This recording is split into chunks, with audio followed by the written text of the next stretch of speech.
විශේෂයෙන් අපි අද මේ මාධ්‍ය හමුව කැඳවන්නේ පසුගියදා අනුර දිසානායක සහෝදරයා පාර්ලිමේන්තුවට ඉදිරිපත් කරපු කෙරවලපිටිය යුගදනවි බලාගාරය පිළිබඳව ගිවිසුම මෙතෙක් පාර්ලිමේන්තුවට කැබිනට් මණ්ඩලයට ඉදිරිපත් නොකරපු ඒ ගිවිසුමේ කරුණු පිළිබඳව තවත් සාකච්ඡා කරන්න.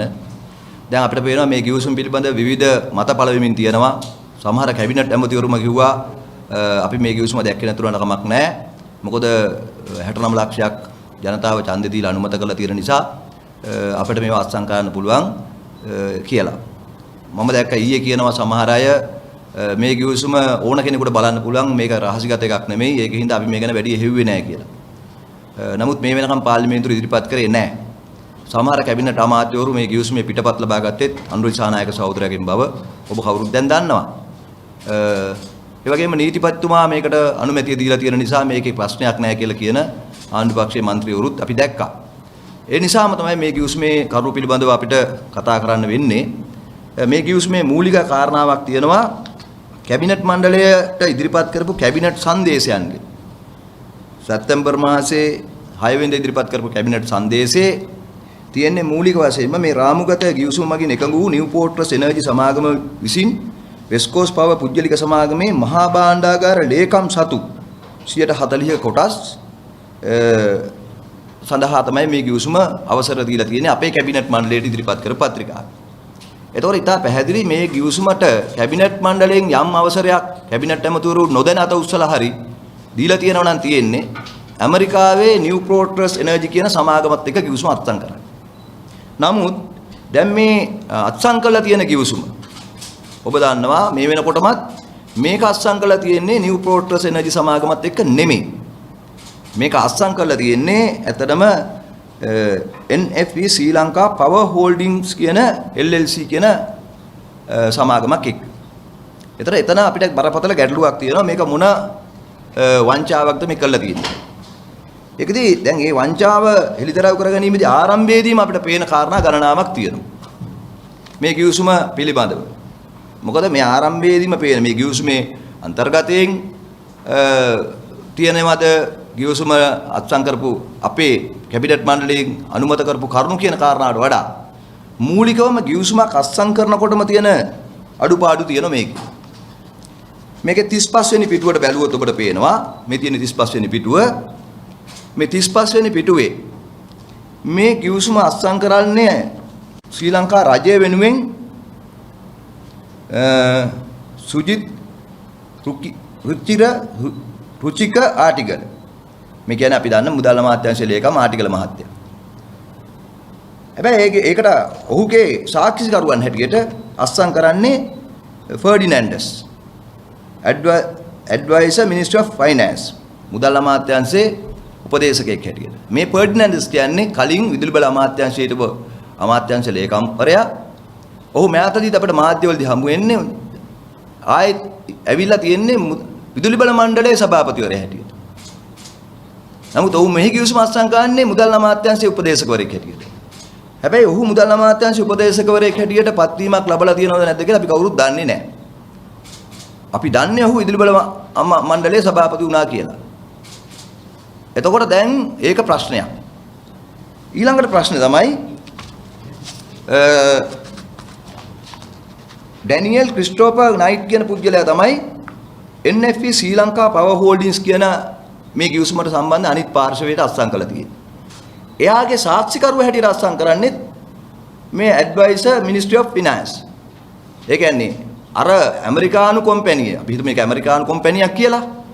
ඒතර ඇමරිකානු කොම්පැනිය සාක්ෂිකරුවත් ශ්‍රී ලංකා රජයේ සාක්ෂිකරුවමයි.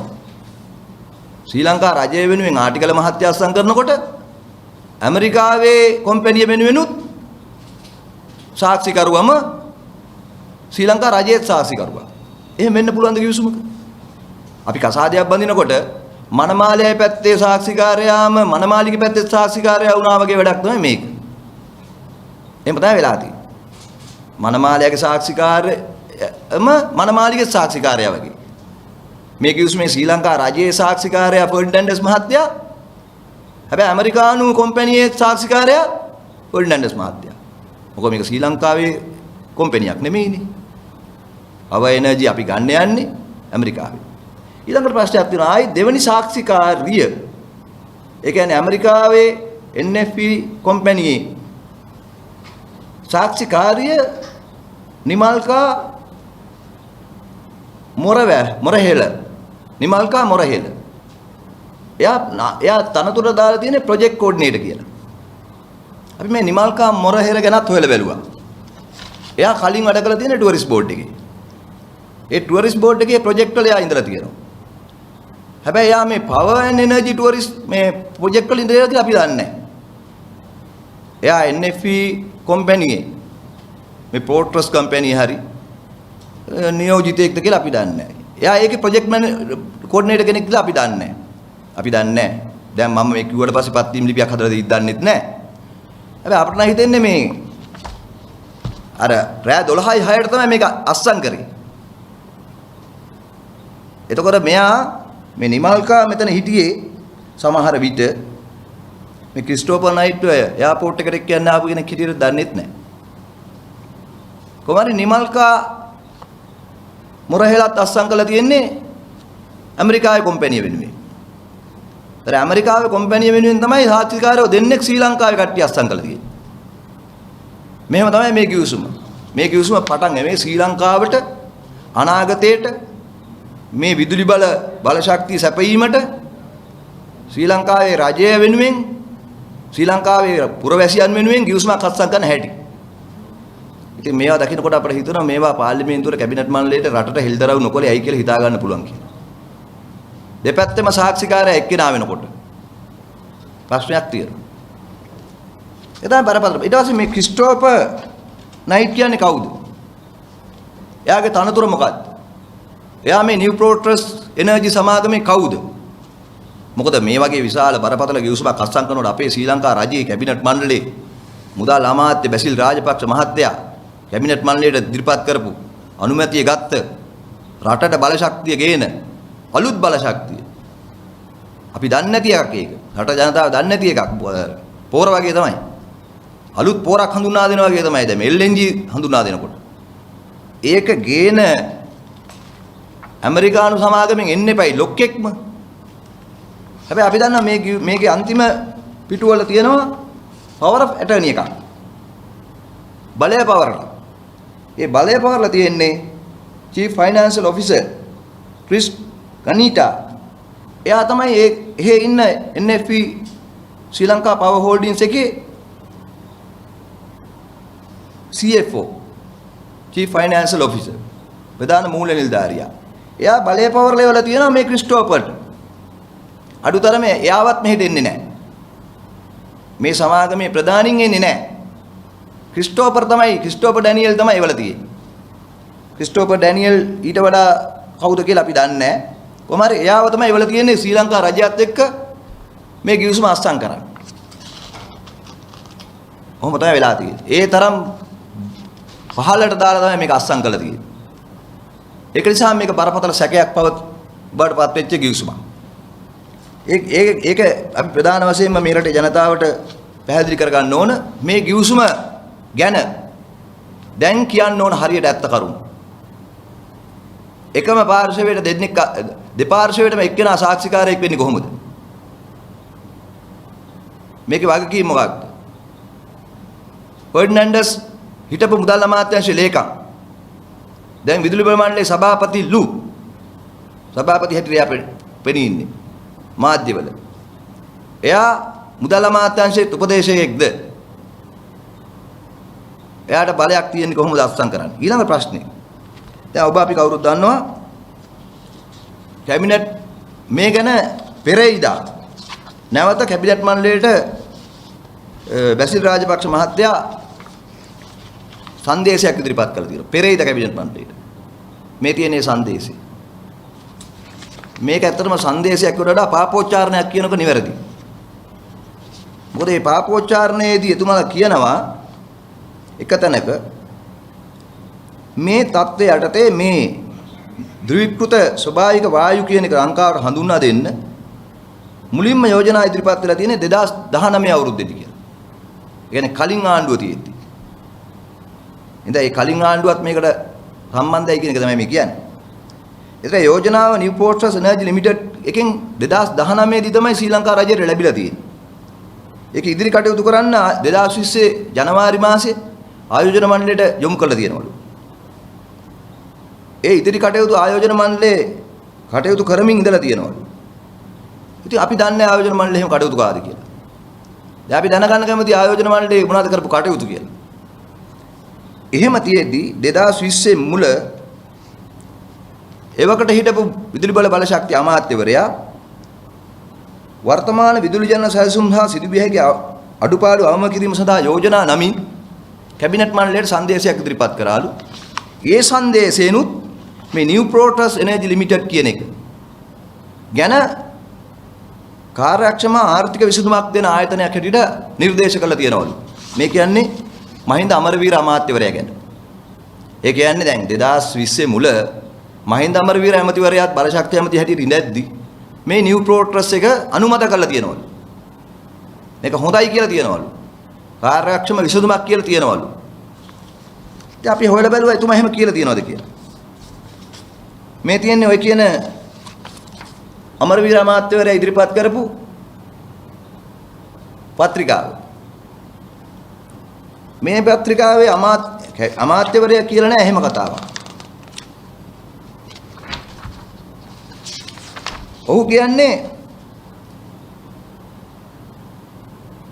recommendation වල කියන්නේ to authorize the transmission license to call counter proposal from prospective bidders.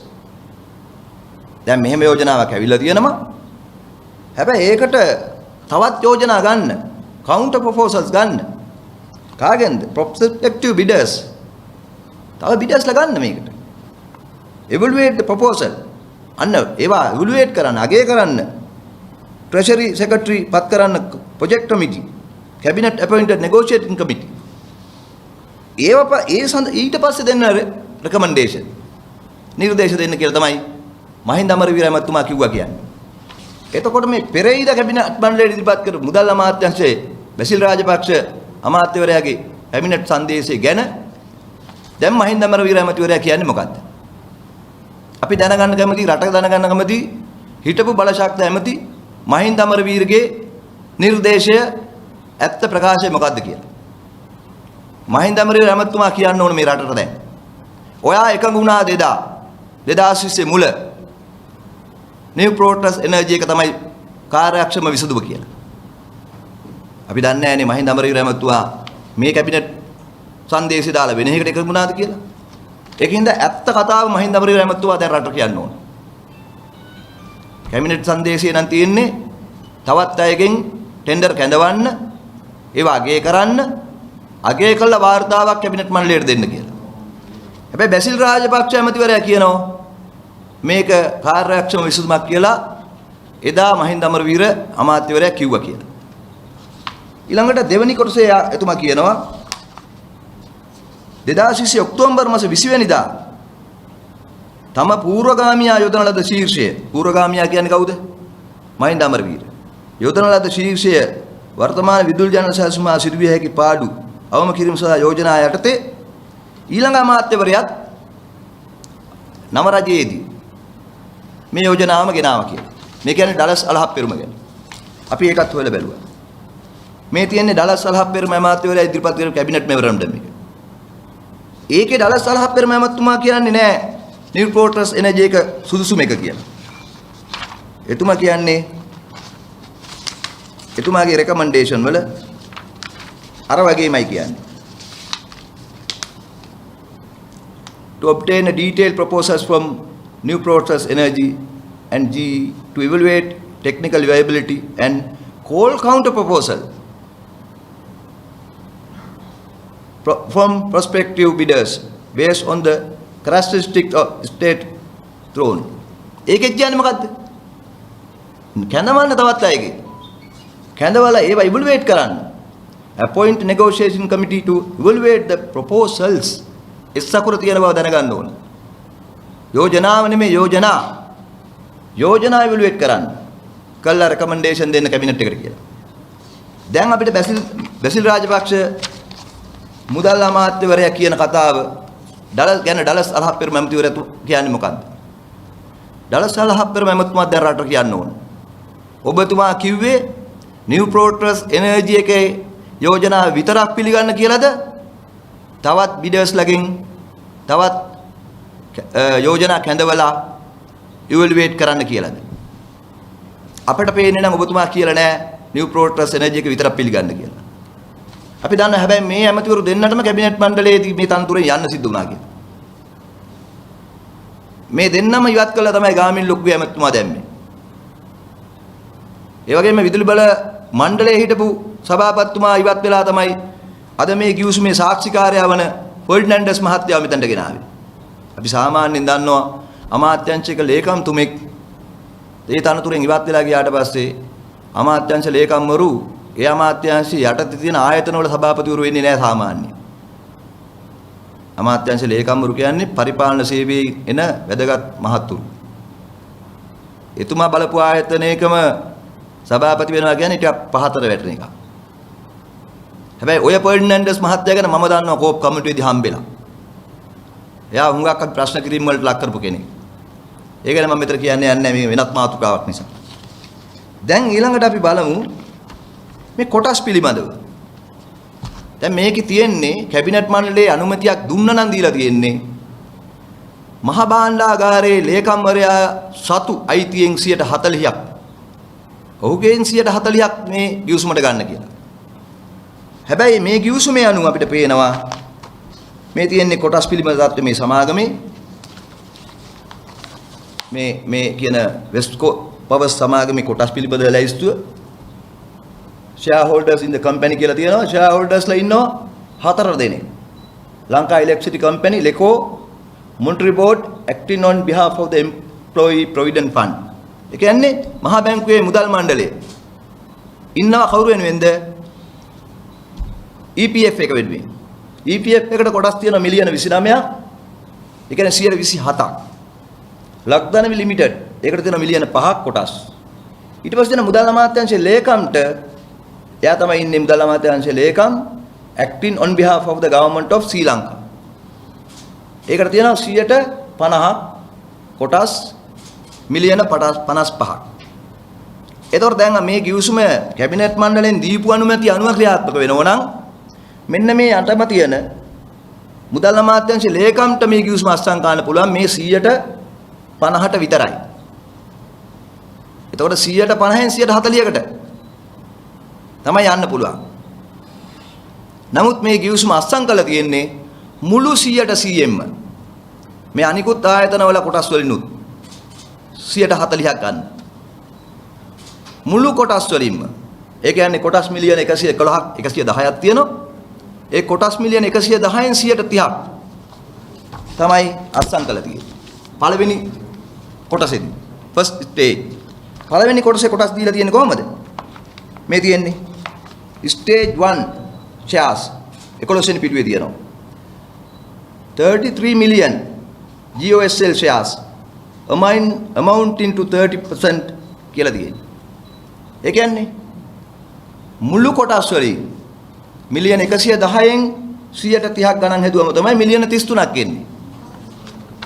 මේක බරපතල තත්ත්වය තමයි මොවුන් එතකොට මේ ලෙකෝ එකේ කොටසුත් අරන් තියනවා EPF එකේ කොටසුත් අරන් තියනවා මේ ගිවිසුම අනුව. හැබැයි කැබිනට් මණ්ඩලය අනුමත කළ තියෙන්නේ මුදල් අමාත්‍යාංශයේ ලේකම්වරයා සතු කොටස් වලින් 140ක් ගන්න විතරයි. හැබැයි අරන් තියනවා මුළු සමාගමේම කොටස් වලින්. ඒ කියන්නේ ලෙකෝ එකට අයිති, අර්ථ සාධක අරමුදලට අයිති, ලක්දනවියකට අයිති කොටසුත් ඇතුල් කරලා මුළු කොටස් වලින් 150ක් 140ක් පළවෙනි පියවරේ. දැන් අපි අහනවා EPF එකේ කොටස් ගන්න මහා බැංකුවේ මුදල් මණ්ඩලයක් අවසරය දීලා තියෙනවද? කොහොම මුදල් මණ්ඩලයේ අවසරය මේකට අමුල්ලා තියෙනව කොහේ හරි? මේ ගිවිසුම හොර ගිවිසුමක් තමයි. මේක නිව් ප්‍රෝටස් එනර්ජි එකත් එක්ක ගහලා නැහැ. අපි හිතමු මේ ගහලා තියෙන සමාගමත් එක්ක ගිවිසුම ගහන්න හරි මහා බැංකුවේ මුදල් මණ්ඩලයේ දීපු අවසරය කො? මොකද මහා බැංකුවට අයිති අර්ථසාධක අරමුදල. මහා අර්ථසාධක අරමුදල කියන්නේ මේ රටේ හැම කම්කරුවෙක්ගේම අරමුදල. ඒකේ කොටස් ඇමරිකාවට විකුණන්න හරි හොර සමාගමකට විකුණන්න අපේ රටේ අර්ථ සාධක සමාජික අවසරයක් දීලා නැහැ. මුදල් මණ්ඩලයේ අවසරයක් දීලා නැහැ. ඒක බරපතලයි. ඒක බරපතලයි. ඒ නිසා අපි දැනගන්න කැමතියි. දැන් කියන්න ඕන බැසිල් රාජපක්ෂ අමාත්‍යවරයා අර්ථ සාධක අරමුදලේ කොටස් මේ රටේ මහ ජනතාවගේ කොටස් මේ හොර කම්පැනියට දෙන්න කවුද අවසර දුන්නේ කියලා. ඒක තමයි බරපතල ප්‍රශ්නේ. මොකද ඊළඟට ප්‍රශ්නේ තියෙනවා මේ සමාගම ඒක තියෙන 39 වෙනි පිටුවේ මේ ගිවිසුමේ sellers obligation කියන කොටස තියෙනවා. මේ ගිවිසුම අනුව ඒගොල්ලෝ අස්සම් කළ තියෙන ගිවිසුම අනුව මේ කොටස් විකිණීමෙන් අධ්‍යක්ෂකවරු 4 දෙනෙක් පත් කරන්න ඕන කියලා මේ සමාගමට.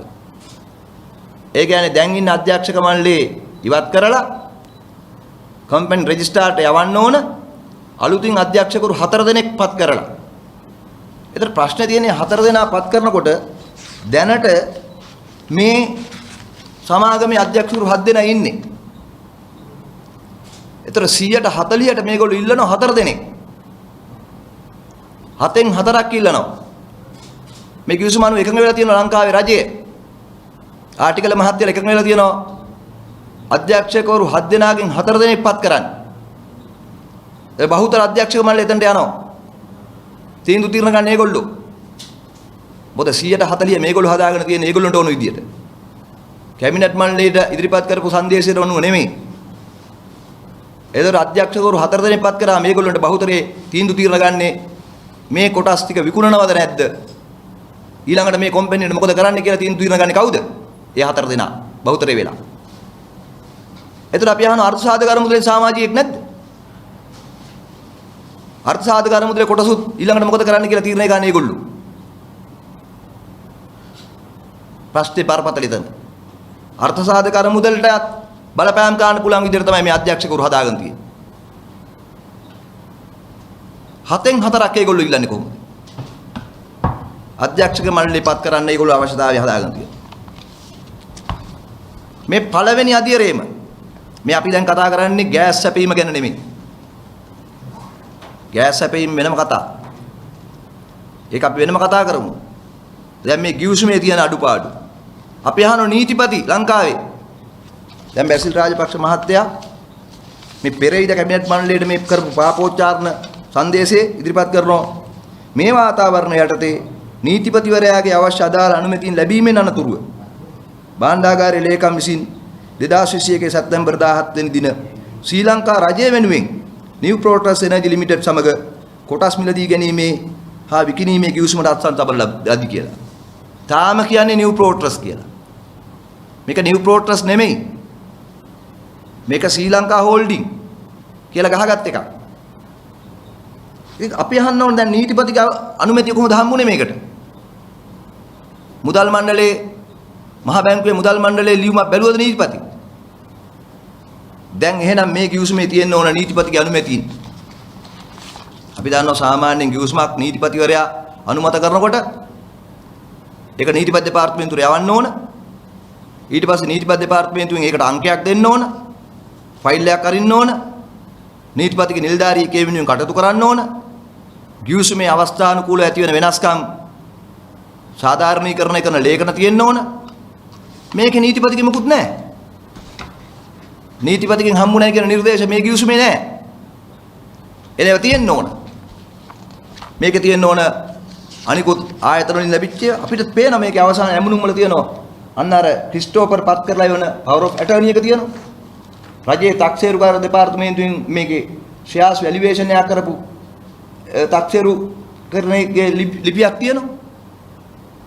කො නීතිපතිගේ නිර්දේශ. මේ තියෙන ශ්‍රී ලංකා තාක්ෂේරු දෙපාර්තමේන්තුවේ නිර්දේශ. එහෙම තියෙනවා නම් නීතිපතිගේ නිර්දේශයක් තියෙන්න එපා. නීතිපතිතුමා අපට හම්බේ අධිකරණයේදී. මොකද අපි මේ වෙනුවෙන් නඩුවක් දාලා තියෙනවා. නඩුවේදීත් අපි ඒ ගැන කතා කරමු. හැබැයි දැනට මේ රටේ ජනතාව දැනගන්න ඕන නීතිපතිගේ නිර්දේශ මේකේ තියෙනවයි කියලා කිව්වට මේ ගිවිසුමේ නෑ කියලා. මේ ගිවිසුමේ එහෙම එකක් නෑ. ඊළඟට මේ ගිවිසුමේ තව බරපතල කාරණාවක් තියෙනවා. ඒක තමයි මේ කිවිසුමේ 4 වෙනි පිටුවේ තියෙනවා ඇෆ්ලියේට් කියලා. මොකද මේ කිවිසුමේ 4 වෙනි පිටුවේ මේ තියෙන අර්ථ නිරූපණ මේ ඇෆ්ලියේට් කියන වචනේ අවස්ථා කිහිපයක උදලා තියෙනවා. ඒ කියන්නේ අනුබද්ධ සමාගම්. මේ කිවිසුමට ඒගොල්ලෝ ඇතුල් කරලා තියෙනවා. මොකක්ද මේ ඇෆ්ලියේටර්ස්ලා? කවුද අනුබද්ධ කට්ටිය? මත මේක ඊළඟට කියනවා ඇෆ්ලියේට් කෙනෙක් කියන්නේ controlling power එක. මේක මෙහෙවීමේ බලය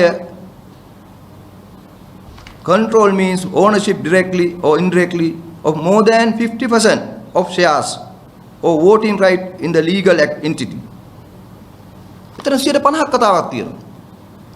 මේ ඇෆ්ලියේට් කියන අනුබද්ධ අයට 50ක අයිතියක් තියෙන්න ඕන කියලා කියනවා. හැබැයි අපි දන්න මේ කොටස් කිවිසුම ගිහිලා තියෙන 140ට. ඉතුරු 10 කොහෙන්ද හොයාගන්න බලාගෙන ඉන්නේ. අපි අවධාරණය කරනවා තව මේකේ කොටස් මිලදී ගන්න බලාගෙන තමයි මේ කිවිසුම ගහලා තියෙන්නේ. ඉතුරු 10%ත් හදාගන්න තමයි බලාගෙන තියෙන්නේ. ඇෆ්ලියේට් වෙන්න පුළුවන් ඇත්ත නිව් ප්‍රෝටස්ලා. දැන් මේ කිවිසුම ගහන්න විතරක් හදාගත්ත කම්පැනි තමයි මේ ශ්‍රී ලංකා කෑල්ල දාගත්ත දෙලවරාවල ලියාපදිංචි කරපු සමාගම ඇමරිකාවේ. හැබැයි නිව් ප්‍රෝටස් ඉන්නේ නිව්යෝක් වල. මේ දෙලවරාවල ලියාපදිංචි කරපු සමාගම තමයි NFP ශ්‍රී ලංකා පවර් හෝල්ඩින් කියන එක. එතකොට තුන්වෙනියෙක් ඉන්න මේකේ. ශ්‍රී ලංකා රජය ආටිකල මහත්තයා ක්‍රිස්ටෝපර් නයිට් මේ ශ්‍රී ලංකා හෝල්ඩින්ස් එක වෙනුවෙන් අත්සන් කරපු කෙනා ඇෆ්ලියේටඩ්ලා ඉන්නවා. අපි දන්නේ නැහැ. අපිට දැනගන්න ඕන ඇෆ්ලියේටඩ්ලා කවුද කියලා. ඒගොල්ලෝ 50ක් ගන්න යනවා. 50ක් ගන්නේ කොහෙන්ද කියලා අපි දන්නේ නැහැ. අපිට සැකේ තියෙන අර්ථ සාධක අරමුදල ගැන. අර්ථ සාධක අරමුදලේ ඉතුරු 127ක් මේකේ තියෙනවා. දැනටත් හොරා කාලා තියෙන මේකෙන් අර්ථ සාධක අරමුදලේ කොටස්. ඉතුරු ටික ගහන්න පුළුවන් මේගොල්ලෝ. ඒක තමයි ඇෆ්ලියේටඩ් කියන එක දාගෙන තියෙන අනුබද්ධ කරලා තියෙන. ඊළඟට මේකේ නීති අනුකූලභාවය. මේක පාර්ලිමේන්තුවට ගේන්නේ නැත්තේ ඇයි? මේක කැබිනට් මණ්ඩලයට හැංගුවේ ඇයි? ඒ හංගපු හේතු හොයාගන්න ඕන. මේ තියෙන්නේ අපේ ආණ්ඩුක ව්‍යවස්ථාව. අපේ ආණ්ඩුක ව්‍යවස්ථාව 157 වෙනි වගන්තිය තියෙන්නේ අන්තර්ජාතික කිවිසුම් හා සම්මුති. මේක කියන්නේ මොකද්ද? ශ්‍රී ලංකා රජයේ නීති යටතේ සංස්ථාගත කරන නැතහොත් සංස්ථාපනය කරන සංස්ථාවල සමාගම් වල හෝ වෙනත් සංගම් වල ශ්‍රී ලංකාව තුන ආයෝජන වඩාලීම හෝ ආරක්ෂා කිරීම සඳහා ඇති කරගත් යම් කිවිසුමක් හෝ සම්මුතියක් ජාතික ආර්ථිකයේ වර්ධනයට අත්‍යවශ්‍ය වන්නක් බව මුළු පාර්ලිමේන්තුවේ මන්ත්‍රීවරුන්ගෙන් මන්ත්‍රීවරයන් සංඛ්‍යාවෙන් 3/2කට අඩු සංඛ්‍යාවක් විසින් පක්ෂව ඡන්දයේදී සම්මත කරනු ලබන යෝජනා සම්මතයක් මගින් පාර්ලිමේන්තුව විසින් අනුමත කරන ලැබුව අවස්ථාවක මෙහෙම එකක් මේකේ කළා නැහැ. මේ කිවිසුමට අදාළව. ඒ කිවිසුමට හෝ සම්මුතියට ශ්‍රී ලංකාව තුල නීතියේ බලපෑම ඇති අතර රාජ්‍ය ආරක්ෂාව තහවුරු කිරීම පිණිස හැර ඒ කිවිසුමේ හෝ සම්මුති විධිවිධාන කඩ කරන කිසිම ලිඛිත නීතිය පැනවීමක් හෝ සෑදීමද විධායකයෝ පරිපාලන ක්‍රියාවක් කිරීමද නොකළ යුත්තේ කියලා. ඒ කියන්නේ ශ්‍රී ලංකාවේ ජාතික ආරක්ෂාව වෙනුවෙන් ශ්‍රී ලංකා රටේ ආර්ථිකයේ සංවර්ධනය වෙනුවෙන් යම් කිවිසුමක් පාර්ලිමේන්තුවේ 3/2න් අනුමත කළ ඇතනම් ඒකට බලපාන විදියට නීති රීති හදන්න බෑ කියලා. මේකෙන් කරන්නේ එහෙම කිවිසුම් අනුමත කරන්න ඕන කියලා කියන්නේ. හැබැයි මේක එහෙම ගෙනල්ලා නැහැ. ඉතින් එලාපු නැති එකට 3/2ක් අදාළ වෙන්නේ නැහැ කියලා කියන්න පුළුවන්. ඒතකොට වෙන්නේ මොකද්ද? මේ කිවිසුම ලංකාවේ නීතියට අදාළ වෙන්නේ නැහැ. මේ ගහලා තියෙන කිවිසුම ලංකාවේ නීතියේ රැකවරණයක් නැහැ. හැබැයි මේ කිවිසුමෙන් ආවරණය කරන්න ඕන ජාත්‍යන්තර නීති ඔක්කොම.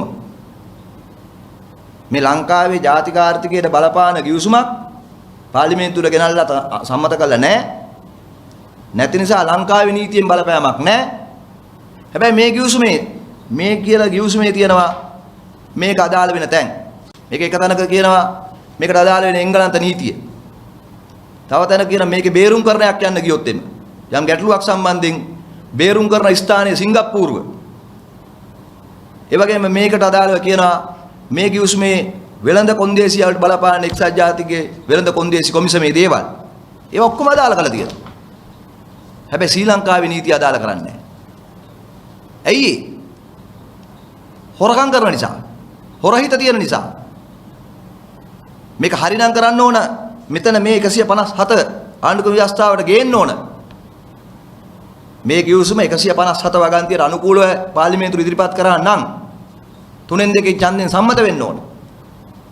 ඒ විතරක් නෙමෙයි එතකොට ශ්‍රී ලංකාවේ රැකවරණය මේකට තියෙනවා. මේ අපේ රටට මේ කිව්සුමෙන් අගතියක් වෙනවා නම් ශ්‍රී ලංකාවේ රජයට වෙනුවෙන් ශ්‍රී ලංකාවේ නීතියට බැඳෙනවා. ශ්‍රී ලංකාවේ නීතියෙන් මේක ගලවලා තියෙනවා. මේක හයි කරලා තියෙන සිංගප්පූරුවේ ආබිට්‍රේෂන් එකට. මේක හයි කරලා තියෙන එංගලන්තයේ ඒ නීති රීතිය යටතට. ඒ කියන්නේ මොකද්ද? ඒ කම්පැනි වැඩේ හරියට කරගෙන තියෙනවා.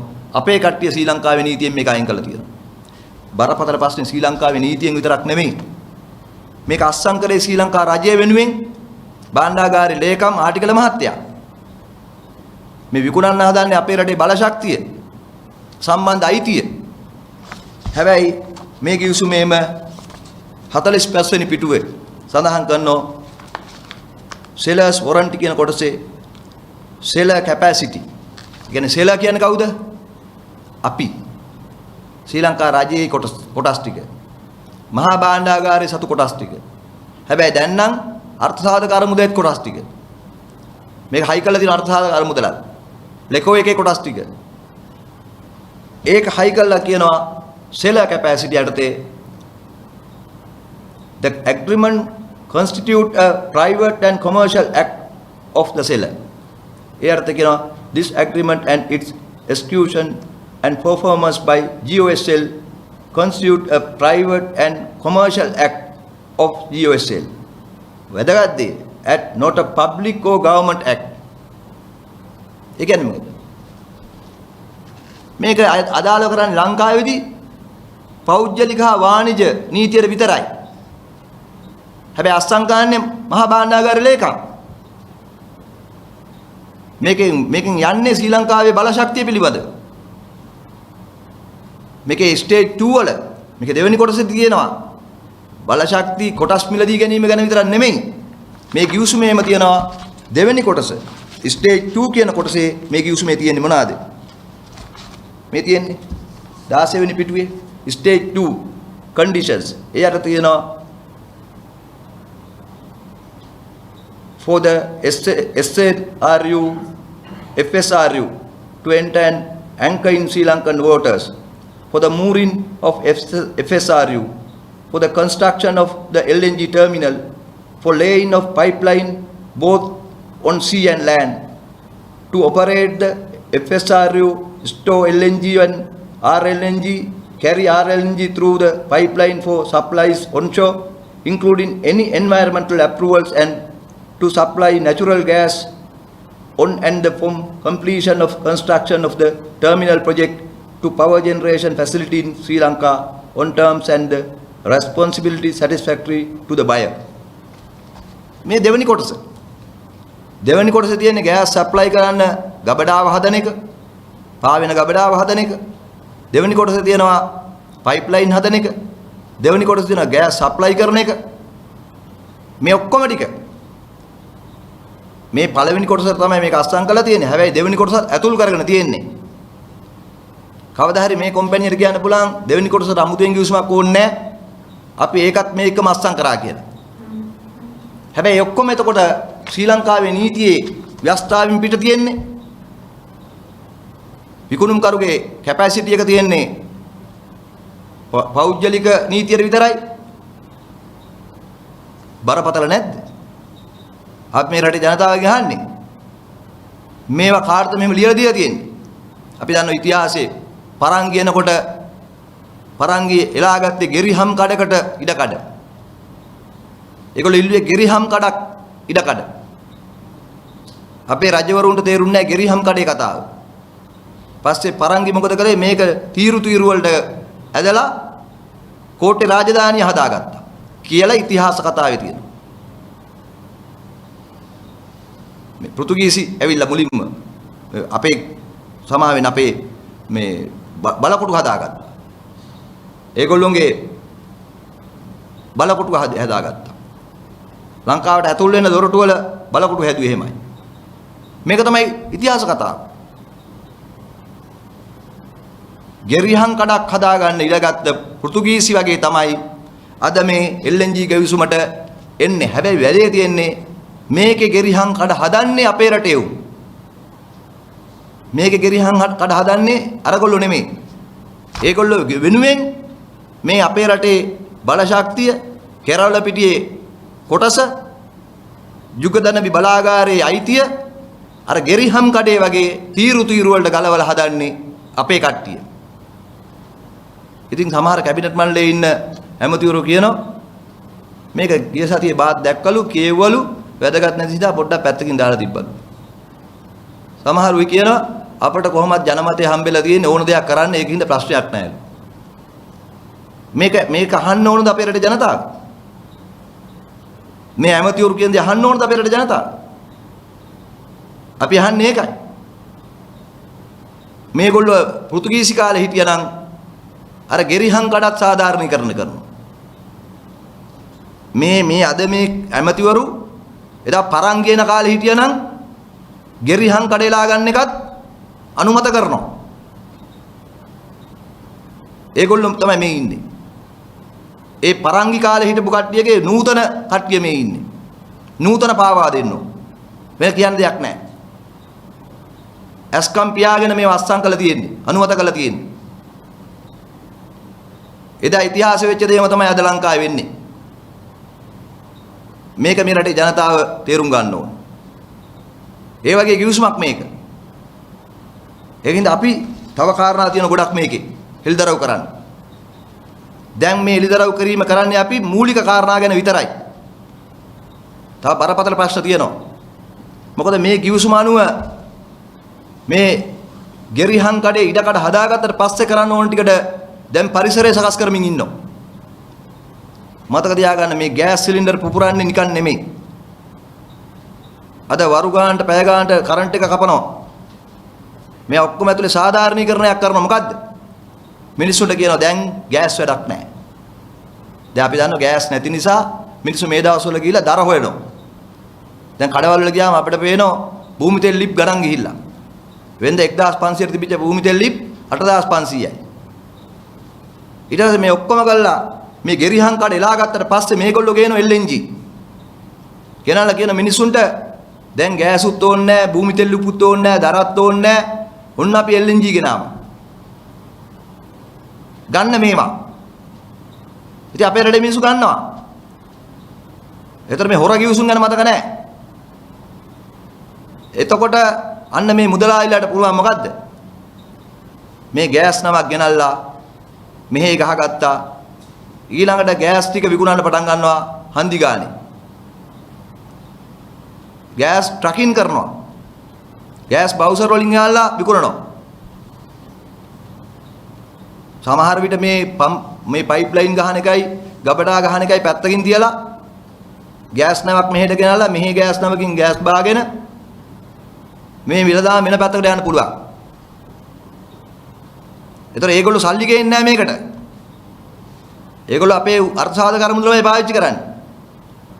මං කියන්නේ මේ ඊළඟට වෙන්න පුළුවන් දේවල්. ඊළඟට මේ කම්පැනියට දෙනවා මන්නාරමේ තියෙන ගෑස් නිධිය. ඒගොල්ලෝ ඇමරිකාවෙන් ගෑස් ගේන්නෙත් නැහැ, අප්‍රිකාවෙන් ගෑස් ගේන්නෙත් නැහැ. ඒතර ගෑස් ඒගොල්ලෝ හාරන්න පටන් ගන්නවා මෙහෙම. අමාරු නෑ මේගොල්ලන්ට. එතකොට මේගොල්ලන්ට ඇමතිකම් ඕනෙත් නැහැ.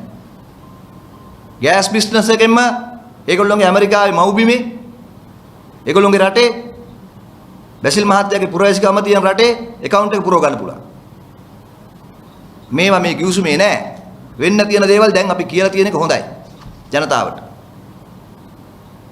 ඒකට තමයි දැන් මේ ගෑස් නල පිපිරිලයි අපේ සිලින්ඩර් කතාවයි එන්නේ.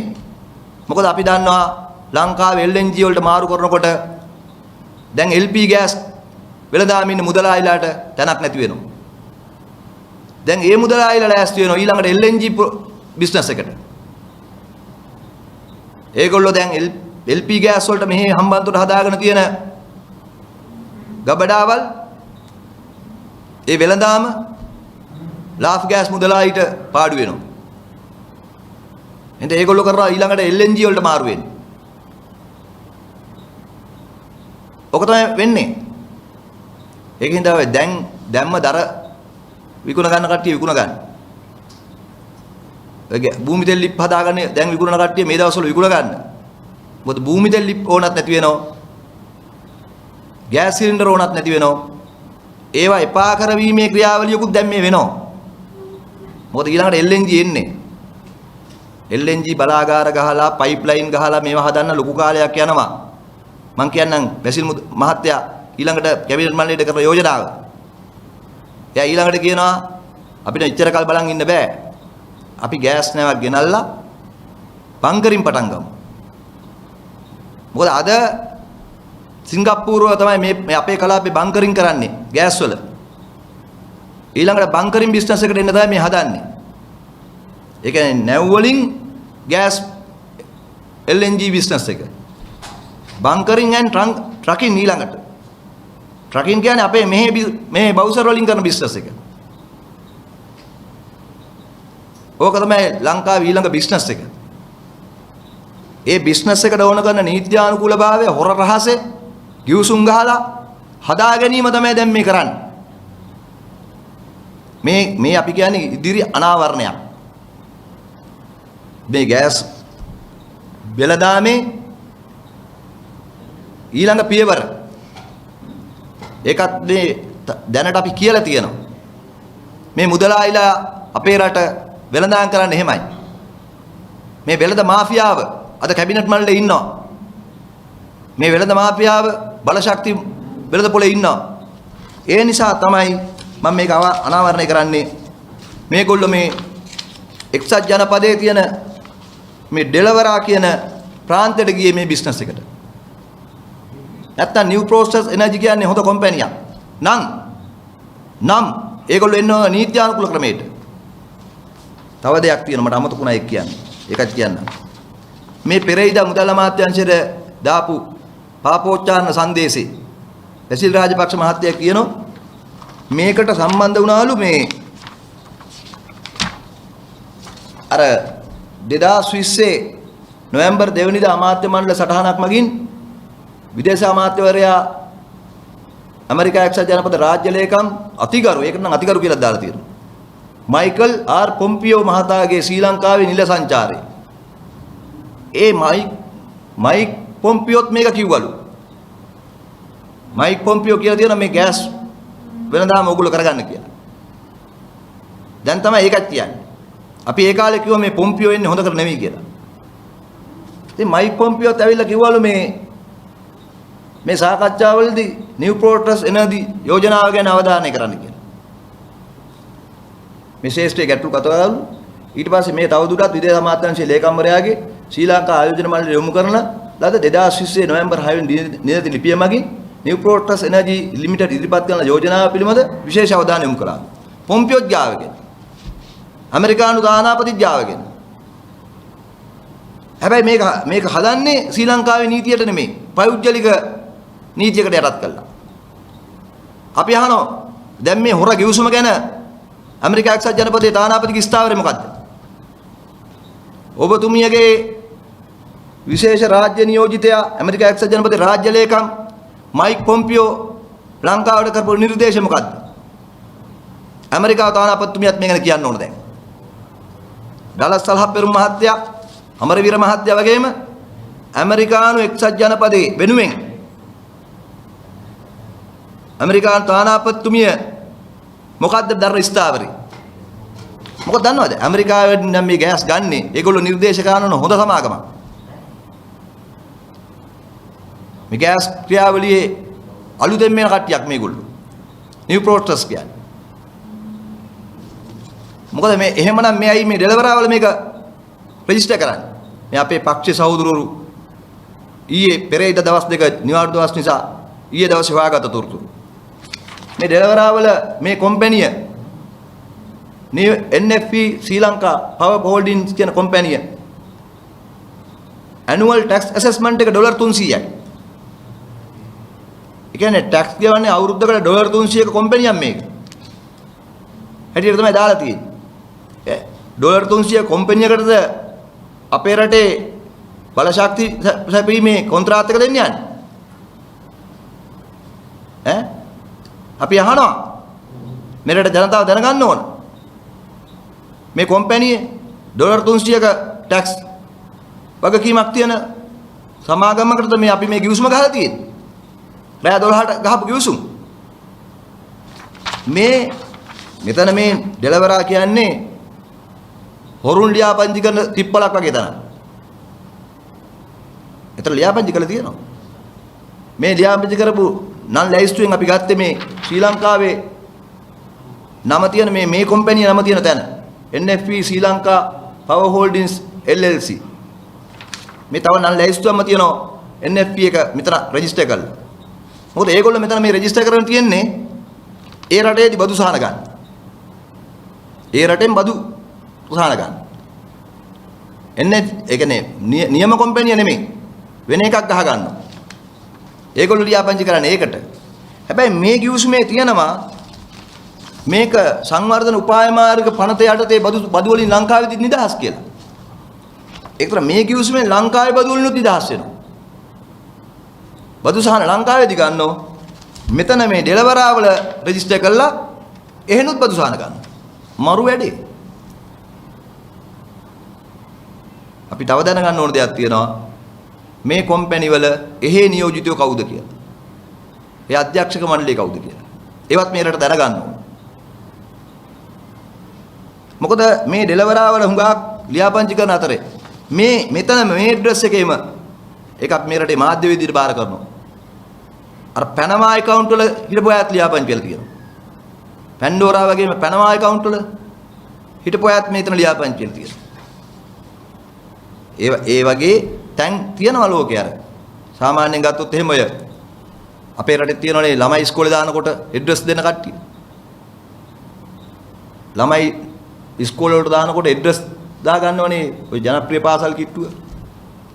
ඒ වගේ තනුත් තියෙනවා ලෝකේ. මේක තමයි தත්ත්වය. මේක තමයි தත්ත්වය. අපි බලාපොරොත්තු වෙනවා අධිකරණයේ දීතුරු ටික ඉදිරිපත් කරන්න.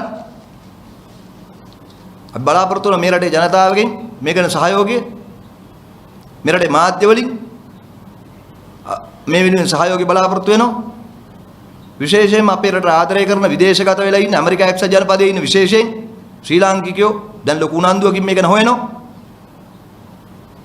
ඔවුන්ට අපි ස්තුතිවන්ත වෙනවා මේ දින දෙක ඇතුළත නිවාඩු දවස්වල උනත් අපිට තොරතුරු ලබා දෙන්න මැදිහත් වීම ගැන.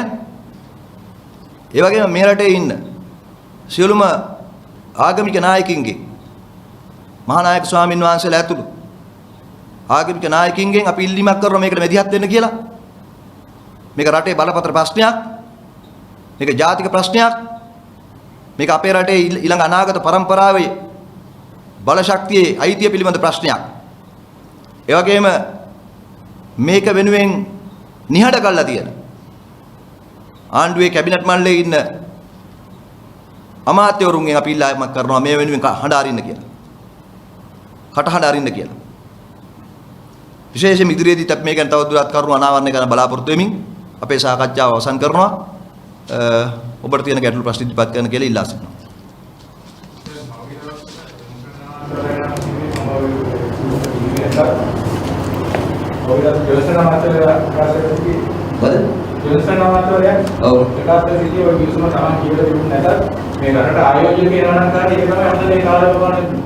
ඒක තමයි මම කිව්වේ.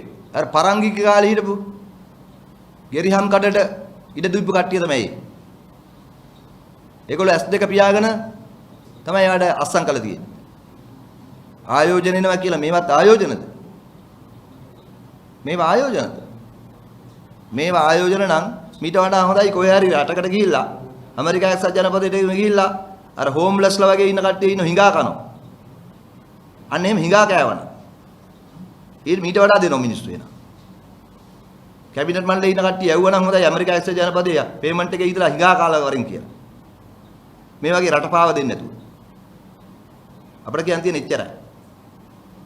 ඒගොල්ලෝ පාර්ලිමේන්තුවේ තේවිලා නිදා ගන්නවා කැබිනට් මණ්ඩලෙත් ගිහලා නිදා ගන්නවා.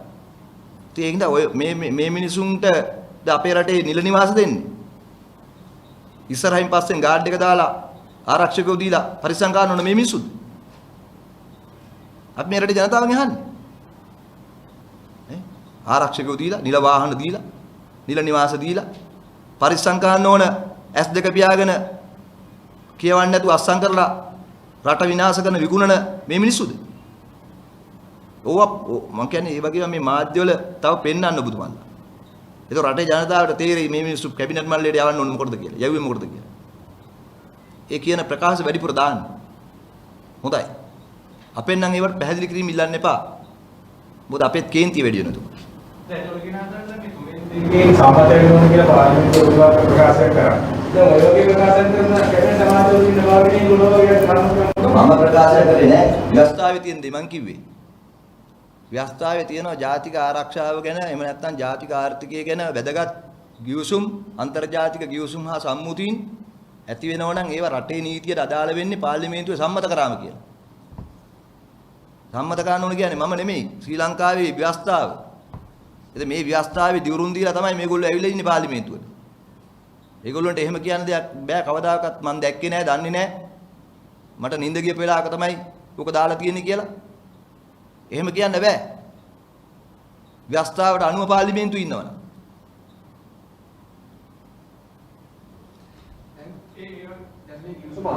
කරලාදී දැන් රටේ නීතියට අදාළ වෙන්නේ නැත්තම් මේ කිවිසුමෙන් එළියට යන ක්‍රමයක් කිවිසුමේ කියලා නැත්නම් මේ කිවිසුම වළංගු කිවිසුමක් වෙලා නැහැ රටට.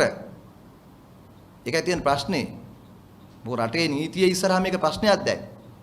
ඒක අපි අධිකරණයේදී බලාගමු. විශේෂයෙන් නීතිපතිතුමා කියන්න ඕන දැන් නීතිපතිතුමා අනුමත කරා නම් මොනවද අනුමත කරේ කියලා.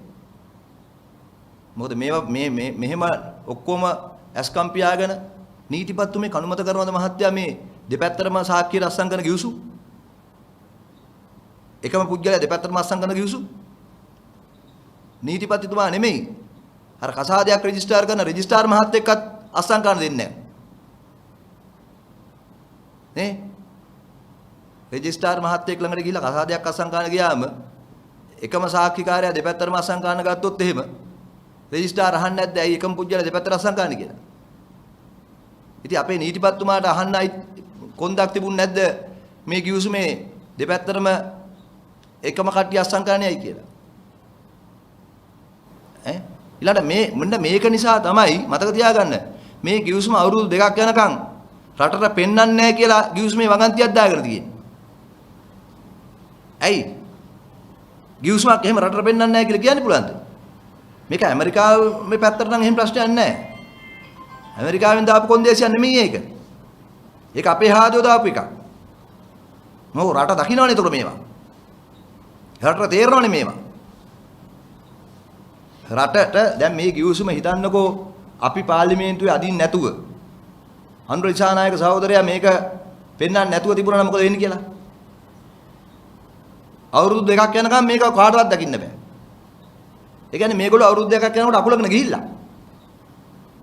මේ බිස්නස් එක කරගෙන යයි එතකොට. ඒගොල්ලෝ එතකොට මේගොල්ලෝට කැබිනට් මණ්ඩලයක් ඕනේ නැහැ. ලංකාවට LNG කියලා බිස්නස් කරන්න විතරනේ තියෙන්නේ. දැන් මේ ඔක්කොම අපි එළියට ගත්ත හින්දානේ දකින්නේ. අපි එළියට ගත්තේ නැත්තම් මොකද වෙන්නේ?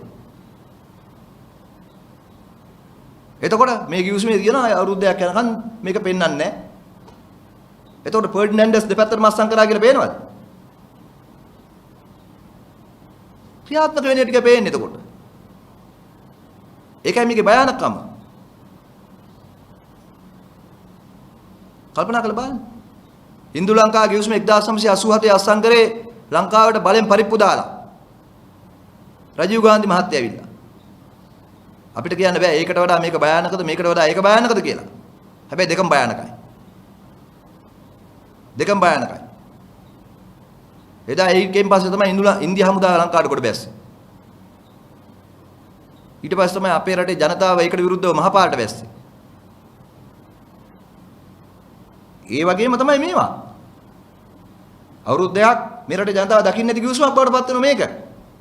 අපි එල්දරව් කරේ නැත්තම්.